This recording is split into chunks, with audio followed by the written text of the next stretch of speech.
सारा जहां। माँ जैसी हस्ती दुनिया में है कहाँ, नहीं मिलेगा बदल, चाहे ढूंढ ले सारा जहां। शफ़क़त भरा तेरा चेहरा, छलकी मोहब्बत का जज्बा, कायम रहे साया तेरा, कदमों में है जन्नत का पता।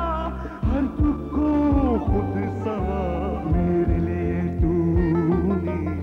माँ जैसी हस्ती दुनिया में है कहाँ, नहीं मिलेगा बदल, चाहे ढूंढ ले सारा जहां। जब भी वो दिन याद आते हैं, आंखें मेरी भर आती हैं, ये मेरे सुख की खातिर तूने इतनी रातें जागी है। गुस्सा था जिन आंखों में वही मेरी याद में रोई है, जो अर्ज़ है तेरी मोहब्बत का क्या कर पाएंगे हम वो अदा। हर दुख को खुद सहा मेरे लिए तूने। माँ जैसी हस्ती दुनिया में है कहाँ, नहीं मिलेगा बदल, चाहे ढूंढ ले सारा जहां। शफ़क़त भरा तेरा चेहरा, छलके मोहब्बत का जज्बा, कायम रहे साया तेरा, कदमों में है जन्नत का पता। हर दुख को खुद सहा मेरे लिए तूने। ये ज़िंदगी आपकी है, सिर्फ आपकी। अपने हाथ में ये इख्तियार रखें कि आप जो चाहें उसे चाह सकें, और फिर उसे अच्छी तरह चाहें, ईमानदारी से चाहें और उसे अच्छी तरह इस्तेमाल करें। अपनी ज़िंदगी को खुशगवार बनाने का इख्तियार अपने हाथ में रखें, कोई भी और ये आपके लिए नहीं कर सकता। आइए आज आपकी मुलाकात करवाएं माँ तुझे सलाम में एक ऐसी माँ से जो बहुत कुछ चाहती है अपनी औलाद के लिए, लेकिन उसके इख्तियार में बहुत कम है, फिर भी वो लड़ रही है और कोशिश कर रही है। उसके बाद आपसे मुलाकात आपके शहर में, और सबसे आखिर में आज आपकी मुलाकात करवाएंगे एक नौजवान एक्टर और प्रोड्यूसर मुख्तार अहमद से। लेकिन सबसे पहले माँ तुझे सलाम।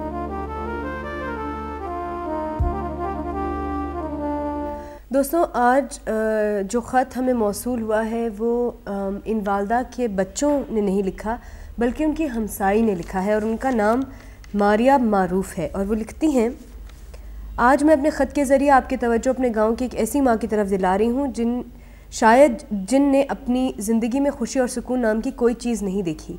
मेरे ख़्याल में तो शायद कोई ऐसी औरत ना हो जिसने इतने मसाइल देखे और बर्दाश्त किए हों।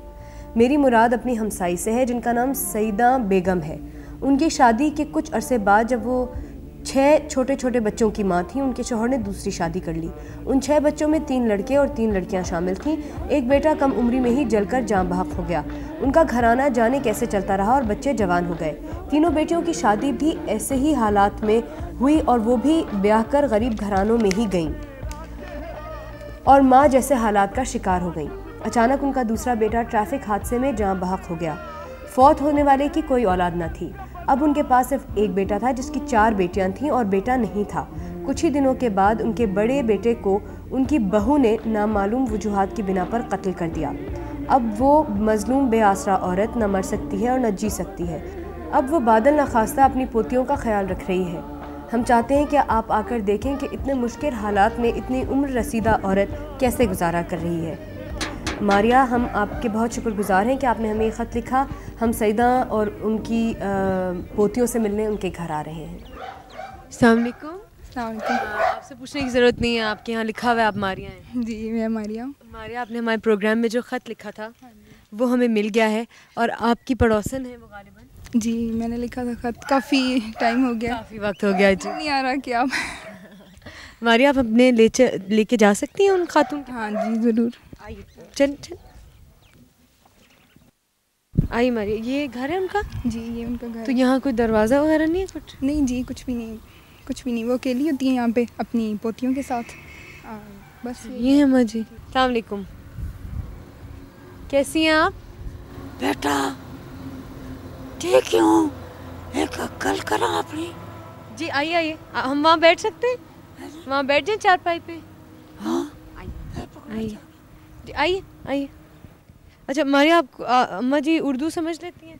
समझ लेंगी, बोलने का थोड़ा प्रॉब्लम होगा, समझ तो लेंगी। आप समझा आप? जी मैं। अच्छा अम्मा जी, आपने कहा कि एक बेटा तो आपका के जल गए थे, वो क्या उम्र थी उनकी जब वो जल गए? कुछ 9 साल था। 9 साल की उम्र में जल के मर गए वो। उसके बाद फिर दुनिया जलाता है, एक्सीडेंट हो गया। कितने बड़े? उच्चतर सांस। क्या मतलब? उनका जी दर्स था ना, जो इनका दूसरा बेटा था ना, जो हाफ़िज़ कुरान थे, इधर ही बच्चों को पढ़ाते थे। इधर ही उन्होंने ना बच्चे यहाँ पे मुख्तलिफ़ इलाकों के ला के रखे हुए थे, उन्हें कुरान पाक पढ़ाते थे। तो वो एक्सीडेंट में ना जा रहे थे, एक दिन कार ड्राइव कर रहे थे खुद, तो खालें जमा कर रहे थे कुर्बानी की वो बच्चों के लिए। तो बाजू उनका एक नहीं था ना, एक हाथ से ड्राइविंग कर रहे थे, तो एक बाजू था ही नहीं। एक था ही नहीं उनका। तो बच्चे भी नहीं थे उनके, शादी को भी काफ़ी अर्सा हो गया था उनकी भी। तो एक हाथ से ड्राइविंग कर रहे थे, तो वो एक्सीडेंट में उनकी डेथ हो गई। लेकिन एक हाथ अगर था उनका तो उन्हें ड्राइव तो नहीं करना चाहिए थी पहली बार बस। लेकिन ये है कि खुदा की तरफ से जब मुसीबत आने लगे तो। कितने अम्मा जी, कितने बच्चे हैं आपके? 3 बेटे। 3 बेटे 3 बेटे। 3 बेटे 3 बेटियां। बेटियां कहाँ हैं आपकी? शादीशुदा। सबकी शादी आपने? सभी अपने घर। सब अपने घर में खुश हैं? क्या? तो आपने उनकी शादियां कैसे की? उस वक्त आप काम करती थी? अपने घर से काम करती हूँ ना। आपने शादी बेटियां दी शादी की तुसा कीती है बस वही जी। चुप करके दे छोड़ना। चुप करके क्या मतलब? है कोई ना है ना, अपनी ताकत नहीं ना। अब तीसरे बच्चे का जिनका ये वो बता रही हैं कि कत्ल, उनकी बीवी जो थी वो भी दर्स के बच्चे भी इधर ही थे ना, तो कोई लड़का था तो उसके साथ काफ़ी मिल गए। वो भी इतनी उम्र नहीं थी उस बच्चे की भी, तो उसको साथ लिया और हस्बैंड को अपने कत्ल कर दिया। रात को हम लोगों को भी हमसाए हैं पता चला था, तो इतनी वो ब्रेव है कि उसने बोला कि नहीं मैंने तो नहीं, कुछ लोग आए हैं तो वो कत्ल करके फिर लेडी पुलिस आई है और उसे लेके गई है। अब उसने मेरे ख्याल में किया इकरार। क्या कैसे कत्ल किया था? मैंने बताया कि लड़का था वो साथ और उसको लिया था। अम्मा जी को एक कमरे में सुलाया, दूसरे कमरे में वो इनका बेटा था। बहू ने कहा किसी मेहमान ने आने, दरवाजे वगैरह बंद कर लिए रात को, और कुल्हाड़ा था पास और छुरा था। पहले कुछ मिला के दिया चाय वगैरह में, तो जब बेहोश हो गया ना वो, तो फिर कुल्हाड़े से इनकी गर्दन काटी है। अच्छा, जो इनकी बहू जो जेल में थी उसको कैद हो गई है? हाँ जी, 14 साल कैद हुई है। तो ये कहती हैं कि उसकी सज़ा कम करने की बजाय उन्हें कहें कि पूरी उसे सज़ा दें। अच्छा मुझे ये जो बच्चियां हैं, तुम्हारा नाम क्या बेटे? जरा सामने आओ। सनिया नाया। सनिया? अच्छा सनिया, तुम स्कूल में जाती हो, 7th क्लास में पढ़ती हो? जी। सुना है तुम बहुत अच्छी स्टूडेंट हो। जी। आगे पढ़ के क्या करना चाहती हो सनिया? मैं टीचर बनना चाहती हूँ। आपको शौक है उन्हें पढ़ाने का या खुद से पढ़ती हैं शौक से? मेरा बच्चा माँ ने प्यो ने चाचा ने मामा ने ये अकेला भाई कभी पहाड़ी बन जाए तो अपने रोजगार आ न चाचा है न मामा है कोई, बस पढ़ जाए तो अपना रोजगार ये कुछ कर सकती हैं। आपको इनके लिए डर लगता है अम्मा जी? 2 बच्चियों के साथ आप रहती हैं, मतलब इस घर का तो दरवाजा भी नहीं? राती बेटा कदी ना आते रहे, राती होते समय राती खौफ आ वेंदा दिल लांदा वेंदा ते ये नहीं रो निकलता, इन्हां नहीं निकलो तो निकलो। इतना जिस दिहाड़ी दा बेटा कत्ल होया असी इस घर कदी ना रही, दिहाड़ी टक्के रहता राती कदी ना रही। वो बता रही है ना कि सूरज गरूब होने के बाद उनके बेटे का कत्ल हुआ था ना, उसके बाद मुझे डर लगने लग पड़ता है। तो रिश्तेदार हैं साथ, तो उनके घर में रात को एक कमरा लिया रात के लिए, तो दोनों बच्चियों को लेकर रात को उधर चली जाती हूँ, फिर सुबह को आ जाती हूँ वापस अपने घर में। अगर मैं आपसे पूछूं कि आपकी क्या ख्वाहिश है तो वो क्या होगी? बेटा कैसे कुछ के ना था मुतबिल बनवाने कोई ख्वाहिश कह रही हैं कि मेरी और क्या हो सकती है इसके अलावा कि इनका बच्चियों का कोई मुस्तकबिल बन जाए, और जैसा माँ का हाल हुआ है या बाप का ऐसा ना हो, कम से कम अच्छा ये पढ़ लिख के और कुछ बन जाए। इंशाल्लाह पढ़ लिख के ज़रूर कुछ बनेंगी और इनका बिल्कुल हाल ना माँ जैसा होगा और ना बाप जैसा। आप इन्हें अच्छी तरबियत देंगी, आप इन्हें अच्छी बातें बताएंगी और आप थोड़ी सी हिम्मत अपनी बनाए रखिए। मुझे मालूम है हालात बहुत मुश्किल हैं, ये हमारी तरफ से एक तोहफ़ा है इन बच्चियों की पढ़ाई के लिए। हम चाहते हैं कि बच्चियाँ पढ़ें, आगे बढ़ें और आगे आपका सहारा भी बने। शुक्रिया। अल्लाह और उसके बाद आप इंशाल्लाह। अच्छा सनिया, हाफिज़। Thank you very much Maria, thank you, हाफिज़। दोस्तों इस ब्रेक के बाद मिलते हैं आपके शहर में और आपसे होगी कुछ गपशप।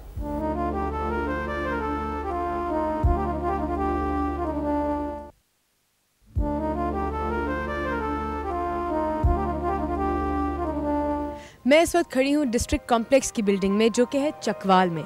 और इस डिस्ट्रिक्ट बिल्डिंग की ख़ास बात यह है कि जितने भी सरकारी दफातर हैं वो सब के सब इसी कॉम्प्लेक्स बिल्डिंग के अंदर हैं। अब चाहे वो ज़िला नाज़िम का दफ्तर हो, डिस्ट्रिक्ट काउंसिल हो, नेशनल बैंक ऑफ पाकिस्तान का हेडक्वार्टर हो, पुलिस हेडक्वार्टर हो, या बिल्डिंग डिवीज़न का दफ्तर हो, वगैरह वगैरह, वो सब यहीं पे हैं। शायद ये अटेम्प्ट है हमारे सरकारी दफातर और महकमों को कोऑर्डिनेट करने की। I hope it works. Well, आज जो बात मैं आपको बता रही हूँ चकवाल के बारे में, वो स्पेशली बहुत ख़ास है और बहुत रिसेंटली इंपॉर्टेंस एक्वायर किया है चकवाल ने, कि इसको 2 इंटरचेंजेस मिले हैं मोटरवे पे, एक कलर कहार पे और एक तलाकंग पे। और ये वाहिद सिटी है जिसको 2 इंटरचेंजेस मिले हैं। और एक और बहुत ख़ास बात यह है कि यहाँ की मूंगफलियाँ बहुत मशहूर हैं। और एक और ख़ास बात यह भी है कि यहाँ की असली घी की रेवड़ियाँ बहुत मशहूर हैं। और एक ख़ास बात यह भी है कि यहाँ के मखसूस सैंडल्स बहुत मशहूर हैं। बल्कि अगर कभी आप चकवाल आएँ तो आप ज़रूर यहाँ असली घी की रेवड़ियाँ खा के देखिएगा, बहुत अच्छी होती हैं। आज मिलते हैं चकवाल शहर की माँ से और देखते हैं कि वो कैसे अपने ख़ानदान की शान बढ़ा रही हैं, कैसे तारीफ़ पा रही हैं।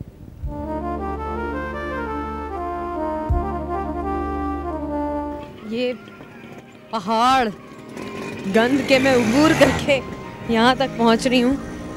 और ये देखें कितना जुल्म है, कहाँ घंटी लगाई है, वहाँ तक कैसे कोई पहुँचेगा। वालेकुम अस्सलाम। हम प्रोग्राम माँ की तरफ से आए हैं। Oh, we don't believe this that you have come Oh, why don't you believe this? because ये program and we have not even missed a single episode of this program. This is a wonderful program. आप दोनों बहनें हैं? जी, कहाँ पढ़ते हैं आप लोग? मैंने भी रिसेंटली FSC क्लियर किया है और मेडिकल के लिए अप्लाई करना है। Oh very good. और आपने? 9th क्लास में पढ़ती हूँ। ओह, और आपका नाम क्या है? मेरा नाम ताबिंदा इफ्तिखार है। अरूज इफ्तिखार। अच्छा, you think it has helped you in any way कि आप अपनी माँ से जो आपका रिलेशनशिप था, आपके ख्याल में इस प्रोग्राम ने आपको कुछ ज़रा सा भी हेल्प किया है? डेफिनेटली बहुत हेल्प किया है और हम अपनी फीलिंग्स को एक्सप्रेस करना सीख रहे हैं इस प्रोग्राम को देख के। It was great meeting you here. मुझे उम्मीद नहीं थी कि कोई इतनी डिटेल में हमारे प्रोग्राम के बारे में यहाँ बात करेगा। ये छोटा सा तोहफा है आपके लिए। Thank you very much. Thank you. यहाँ एक मसला है गटरों का। अस्सलाम वालेकुम। आपसे ज़रा सी बात कर सकते हैं? वही अली खान साहब कौन है? जी मेरे भाई हैं जी। आपके भाई हैं, थोड़ा सा बाहर आ सकती हैं आप? Thank you. आपका क्या नाम है? मेरा नाम बीना जी। बीना? बीना जी। बीना, आप क्या करती हैं बीना? मैं घर पे ही होती हूँ। घर पे ही होती हैं। अच्छा, ये मुझे बताइए कि आपके मोहल्ले में गटर का बहुत प्रॉब्लम है, ये क्या है? जी आजकल वो हो रही है ना सफाई काउंसलर वगैरह जो नए बने हैं। अच्छा, तो वो कारकर्दगी काउंसलर है जी। अच्छा, आपकी अम्मी काउंसलर है? जी। अच्छा, कहते हैं कि ख़वातीन को पार्टिसिपेट करना चाहिए, पॉलिटिकल प्रोसेस में करना चाहिए। आपके ख्याल में उसका क्या एडवांटेज है?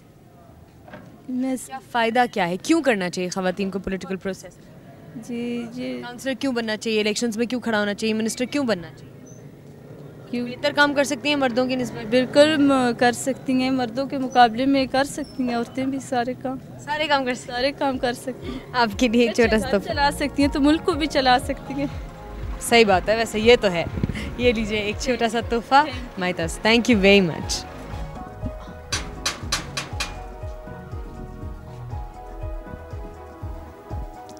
अस्सलाम वालेकुम जी। आप बाहर आ सकती हैं? हम प्रोग्राम माँ की तरफ से आए हैं जी। आपने देखा है प्रोग्राम हमारा? जी बिल्कुल देखा है। आप क्या करती हैं? मैं जी एक कॉलेज में एजुकेशन हासिल कर रही हूँ कंप्यूटर की। ओह अच्छा। और आप शादीशुदा हैं? जी बिल्कुल शादीशुदा हूँ।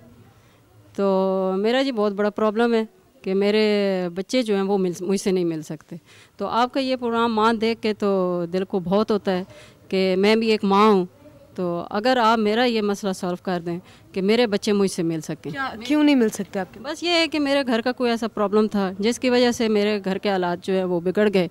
और अब ये है कि मेरे बच्चे जो हैं वो एक तकरीबन 1.5 साल हो गए मेरे बच्चे मुझसे जुदा हैं।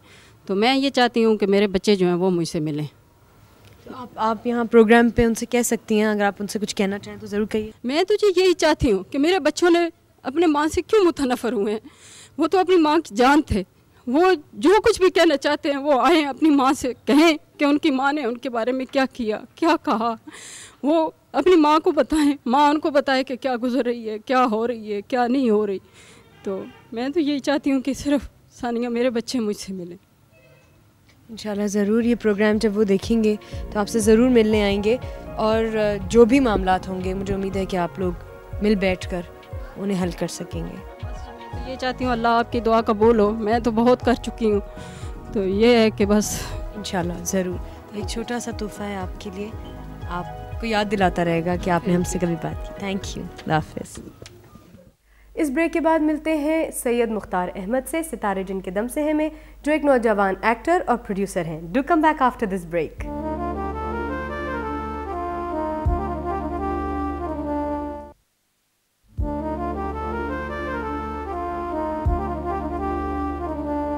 दोस्तों, आज मैं आपकी मुलाकात सितारे जिनके दम से हैं में एक ऐसे शख्स से करवा रही हूँ जिसने बहुत कम अरसे में बहुत नाम कमाया, बहुत सारा काम किया, और आप सब उसे बहुत अच्छी तरह जानते हैं। आइए आज मिलते हैं एक नए अंदाज से मुख्तार अहमद से।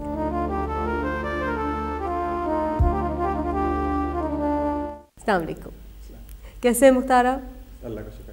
अगर मैं किसी को बताऊं कि किसी ने 2 साल में 10 सीरियल किए हैं और प्रोड्यूस भी किए हैं और टेबल टेनिस नेशनल लेवल पे भी खेला है और एथलीट भी हैं और इंजीनियर भी हैं, तो जहन में एक उम्र रसीदा इंसान की तस्वीर आती है।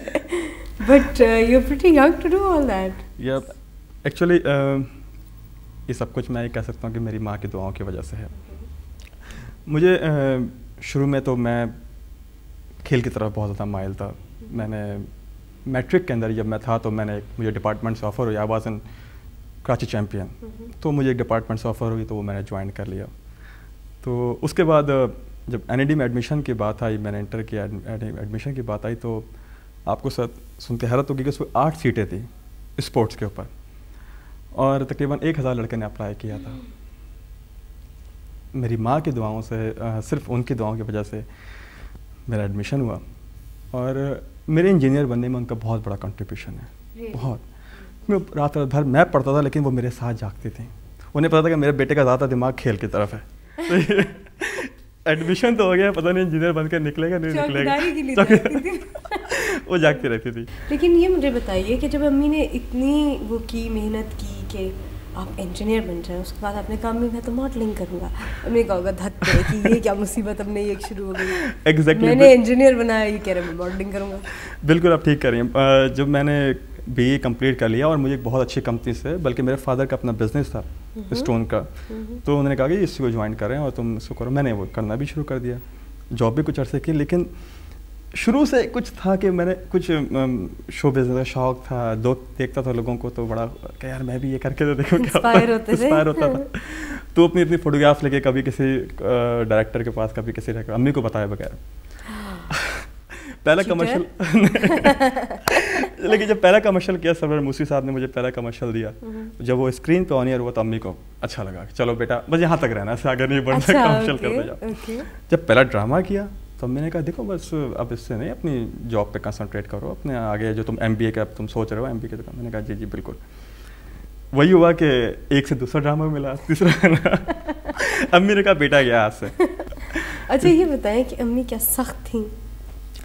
अम्मी मेरी सख्त भी हैं और पोलाइट भी हैं, लेकिन मुझसे तो बहुत ज़्यादा लव करती हैं। उसकी कुछ वजह ये थी कि मैं बचपन से उनसे बहुत ज़्यादा अटैच हूँ, बहुत ज़्यादा। वो होता ना कि माँ को अपने सारे बच्चों में देखो, एक होता है जो कि उससे मोहब्बत होती है, तो समझ ले शायद वो खुशकिस्मत में आई हूँ। मैं जब 6-7 साल का था तो वो कहती नहीं अब जाके अपने कमरे में सो, तो यकीन करें कि मैं कोई ना कोई बहाना बना के पेट में दर्द का, सर में दर्द, अम्मी के पास गेट पे खड़ा, अम्मी मुझे अंदर से ला ले, अम्मी कमरे से ला ले। तो वो कहती है अच्छा भाई। तो फिर मेरे भाई जो थे मुझसे छोटा और मुझसे बड़ा, वो बाहर चले गए, तो उनके हिस्से का भी प्यार वो मुझे ही मेरे हिस्से में आया। मेरी बहन बाहर चली गई, तो इस वजह से मैं बहुत ज़्यादा अटैच हूँ। अच्छा मुख्तार ये बताइए कि कोई वाक़या आपको याद है ऐसा जब आपको महसूस हुआ हो बहुत ज़्यादा अपनी अम्मी की ज़रूरत या अम्मी की आपने कमी को महसूस किया हो, या कोई भी वाक़या जो एक ऐसा वाक़या जो कि ख़ास तौर पे मैं कभी नहीं भूल सकता, कि वो इसलिए कि मैं एक रिकॉर्डिंग पे गया था, अभी राग सीरियल में कर रहा था कश्मीर में। शाहिद काज़मी साहब भी मेरे साथ थे, डायरेक्टर भी, पूरी कास्ट, पूरा क्रू साथ था। और मैं तकरीबन कश्मीर में भी 6 से 8 हज़ार फीट के ऊपर जो पीर चनासी एक इलाका है, बहुत ही वो हाइट के ऊपर है, वहाँ जाके मैं रिकॉर्ड कर रहा था। जब मैं वहाँ रिकॉर्डिंग पे पहुँचा, बड़े डेंजरस रास्ते से मैं वहाँ तक पहुँच तो गया, तो तकरीबन 2 या ढाई घंटे रह गए थे सिर्फ लाइट ख़त्म होने में। अभी हमारे डायरेक्टर ने कैमरा ऑन ही किया था कि वहाँ बहुत तेज़ बारिश हो गई। उस वक्त सानिया जी यकीन कीजिए कि मेरी माँ ने उस वक्त रोते में दुआ की कि अल्लाह ताला के खुदा के बाद मेरे बेटे ये बहुत नुकसान होगा मेरे बेटे का, इतने लोगों को लेके जाना और लेके आना और फिर इस तो विद इन अ सेकेंड यकीन कीजिए कि विद इन अ सेकेंड वो बारिश रुक गई थी। एंड शायद काज़मी वाज शॉक्ड कि यार ये, और मैंने 3 घंटे 4 घंटे आराम से रिकॉर्डिंग की। तो मुझे अपनी माँ की दुआओं से इतना फ़ायदा हुआ है कि मैं आज जो भी कुछ हूँ, आज जिस पोजीशन पर हूँ, सिर्फ उनकी वजह से। Really? That's amazing. That's amazing. अच्छा मुख्तार, कोई बात जो आप अपनी अम्मी से कहना चाहते हो, आपने पहले कभी नहीं कही, इस प्रोग्राम के तवस्सुत से आपने कहना चाहें, सिवाय इसके कि अम्मी अब मैं बड़ा हो गया हूँ? मैं अपनी अम्मी से यही कहना चाहूँगा कि आई लव यू अम्मी, आपसे बहुत प्यार करता हूँ। कोई उनके सामने मैं कहता तो समझती एक्टिंग कर रहा है। हाँ, एक्टर्स के साथ ये हो जाता है। नहीं, but I'm sure she knows that you love her a lot. I'm sure she knows. Thank you very much, Mukhtar. Thank you for coming to the show. Thank you very much.